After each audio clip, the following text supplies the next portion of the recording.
Assalamualaikum warahmatullahi wabarakatuh.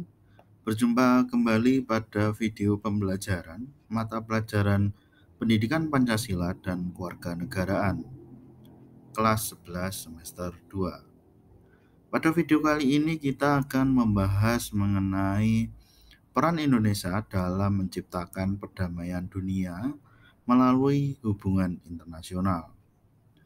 Ada 3 tema yang akan kita bahas pada video kali ini. Yang pertama yaitu makna hubungan internasional. Yang kedua, pentingnya hubungan internasional bagi Indonesia. Yang ketiga adalah politik luar negeri Indonesia dalam menjalin hubungan internasional. Nah, mari kita bahas tema yang pertama, yaitu makna hubungan internasional. Kita pelajari pengertian hubungan internasional terlebih dahulu. Hubungan internasional merupakan salah satu jawaban bagi persoalan yang dialami oleh suatu negara. Secara umum, hubungan internasional diartikan sebagai hubungan yang bersifat global yang meliputi semua hubungan yang terjadi dengan melampaui batas-batas ketatanegaraan. Menurut Mokhtar Masud, hubungan internasional itu adalah hubungan yang memiliki kompleksitas karena di dalamnya terdapat bangsa-bangsa yang berdaulat. Nah, ada beberapa konsepsi mengenai hubungan internasional. Ada politik luar negeri, ada hubungan luar negeri, dan ada politik internasional.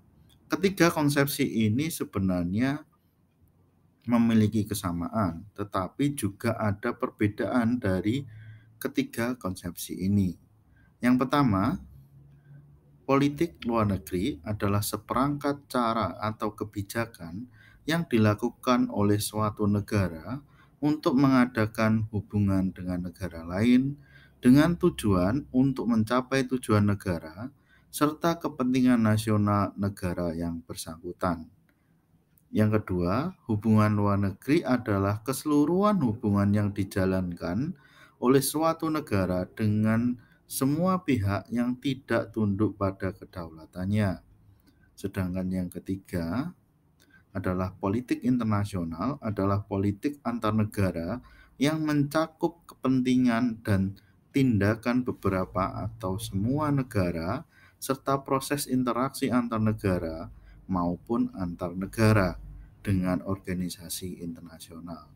Nah, dari 3 pengertian ini, apakah kalian sudah bisa membedakan dengan hubungan internasional?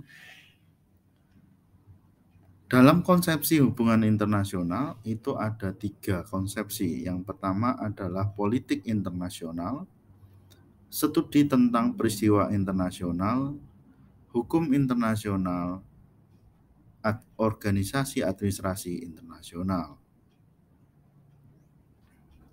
Tema yang kedua, pentingnya hubungan internasional bagi Indonesia. Sebenarnya, seberapa penting sih hubungan internasional atau urgensi dari hubungan internasional itu? Kenapa masing-masing negara membutuhkan negara lain dan saling berhubungan? Yang pertama adalah suatu bangsa yang merdeka tidak dapat hidup sendiri tanpa bantuan dari negara lain. Suatu negara dapat menjalin hubungan dengan negara lain manakala ketika kemerdekaan atau tentang kedaulatan yang harus diakui secara de facto dan de jure oleh negara lain. Yang ketiga adalah untuk menjaga kelangsungan hidup dan mempertahankan kemerdekaannya. Negara tersebut membutuhkan dukungan dari negara lain. Dan yang keempat adalah untuk mendapat dukungan tersebut, sebuah negara harus mengadakan hubungan yang baik dengan negara yang lain. Nah, apa faktor pendorong terjadinya hubungan internasional? Ada faktor intern, ada faktor ekstern. Faktor intern adalah adanya kekhawatiran terhadap ancaman atau kelangsungan hidup baik dari kudeta atau intervensi dari negara lain. Faktor yang eksternal adalah ketentuan hukum alam yang tidak dapat dipungkiri bahwa suatu negara tidak dapat berdiri sendiri tanpa bantuan dan kerjasama dengan negara lain. Karena adanya ketergantungan, maka selalu ada kebutuhan, selalu ada hubungan dari beberapa negara yang terjalin, entah itu dari bidang ekonomi, politik, hukum, sosial, budaya, pertahanan, dan keamanan. Nah, di dalam menjalankan hubungan internasional, kita harus mengedepankan asas. Ini sudah diatur dalam resolusi PBB nomor 2625 tahun 1970 tentang asas hubungan internasional. Yang pertama harus menganut asas teritorial, yaitu hubungan internasional biasanya didasarkan pada kekuasaan negara atas daerahnya. Menurut asas inilah suatu negara melakukan hukuman bagi semua orang dan semua barang yang berada di wilayahnya. Yang kedua adalah asas kebangsaan. Asas kebangsaan dapat diartikan sebagai sebuah kerjasama internasional dengan berdasarkan pada kekuasaan dilakukan setiap negara kepada seluruh elemen warga negaranya, sehingga fakta inilah setiap warga negara akan senantiasa mendapatkan perlakuan atas norma hukum dan negaranya. Yang ketiga adalah asas kepentingan. Asas kepentingan umum dalam hubungan internasional didasarkan pada wewenang negara untuk melindungi dan mengatur kepentingan dalam kehidupan masyarakat. Oleh karena itu, dalam asas ini, negara dapat menyesuaikan diri dengan semuanya. Yang keempat adalah asas persamaan harkat, martabat, dan derajat. Hubungan antar bangsa hendaknya didasarkan atas asas bahwa negara-negara yang berhubungan adalah negara-negara yang berdaulat.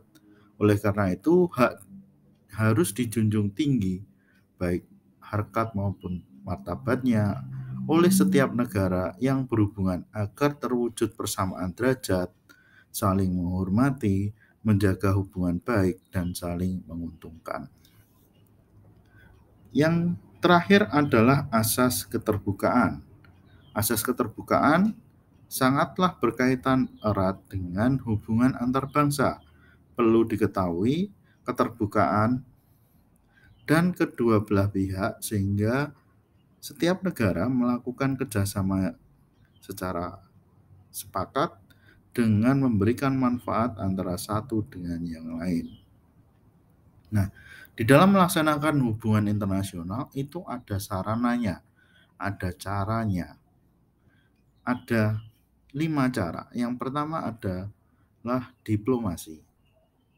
Diplomasi adalah perundingan atau metode atau cara untuk mengatur dan melaksanakan hubungan luar negeri. Yang kedua adalah negosiasi, yaitu perundingan dua arah dan dalam menyelesaikan masalah antar negara tanpa melibatkan pihak ketiga. Yang ketiga adalah lobby, yaitu suatu kegiatan politik yang mempengaruhi satu sama yang lain. Yang keempat adalah ekonomi. Ekonomi merupakan salah satu aspek yang tidak dapat dikesampingkan dan memiliki pengaruh yang sangat kuat dan besar dalam kehidupan suatu negara. Dan yang terakhir adalah kekuatan militer, di mana kekuatan militer ini dapat meningkatkan kepercayaan diri suatu negara di dunia internasional. Nah, dari kelima sarana hubungan internasional ini, dapatkah kalian membedakan masing-masing sarana tersebut? Urgensi hubungan internasional bagi Indonesia itu bisa kita lihat ketika Indonesia pada awal kemerdekaan, di mana Indonesia membutuhkan yang namanya pengakuan kedaulatan. Ketika Indonesia menjadi sebuah negara, maka syarat sebagai sebuah negara itu adalah harus mendapatkan pengakuan dari negara lain. Nah, untuk mendapatkan pengakuan dari negara lain tersebut, akhirnya Indonesia menjalin hubungan internasional dengan beberapa negara. Salah satunya adalah Australia, Amerika, Belgia, Mesir, dan sebagainya. Alhasil, kemerdekaan Indonesia ini mendapatkan dukungan dari negara-negara di dunia. Jadi, arti penting bagi hubungan internasional bagi Indonesia itu bisa kita lihat pada awal pendirian negara kita. Tema yang ketiga adalah politik luar negeri Indonesia dalam menjalin hubungan internasional. Bagaimana politik luar negeri Indonesia itu? Pola hubungan internasional yang dibangun oleh bangsa Indonesia dapat dilihat dari kebijakan politik luar negeri Indonesia. Bangsa Indonesia dalam membina hubungan dengan negara lain menerapkan prinsip politik luar negeri yang bebas dan aktif dan diabadikan bagi kepentingan nasional, terutama kepentingan pembangunan di segala bidang, serta ikut melaksanakan ketertiban dunia yang berdasarkan kemerdekaan, perdamaian, dan keadilan sosial. Pembangunan hubungan internasional bangsa Indonesia itu ditujukan untuk meningkatkan persahabatan, kerjasama bilateral, regional, multilateral melalui berbagai forum dengan kepentingan dan kemampuan nasional. Sedangkan arah hubungan internasional Indonesia diantaranya adalah pembentukan satu negara Republik Indonesia yang berbentuk negara kesatuan dan negara kebangsaan yang demokratis. Yang kedua adalah pembentukan satu masyarakat yang adil dan makmur secara material ataupun spiritual dalam wadah negara kesatuan Republik Indonesia. Yang ketiga adalah pembentukan satu persahabatan yang baik antara Republik Indonesia dengan semua negara di dunia, terutama sekali dengan negara-negara di Afrika dan Asia, atas dasar bekerja sama membentuk satu dunia yang baru yang bersih dari imperialisme, kolonialisme, sehingga mewujudkan perdamaian dunia yang sempurna. Yang keempat adalah mempertahankan kemerdekaan bangsa dan menjaga keselamatan negara.